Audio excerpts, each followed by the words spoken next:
So we want to print some code at the start of the layout, which is start of the game.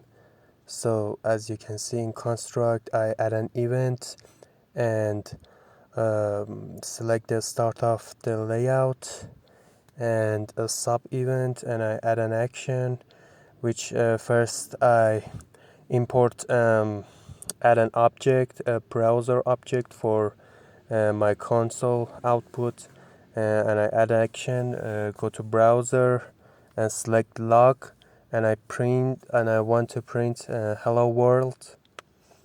So I execute the game, and as you can see, hello world is shown with using F12. And on the Unity, you can create a game manager object, and on the start void, on the start function, you can print hello world, and it functions just like start of layout in construct3. So that's it.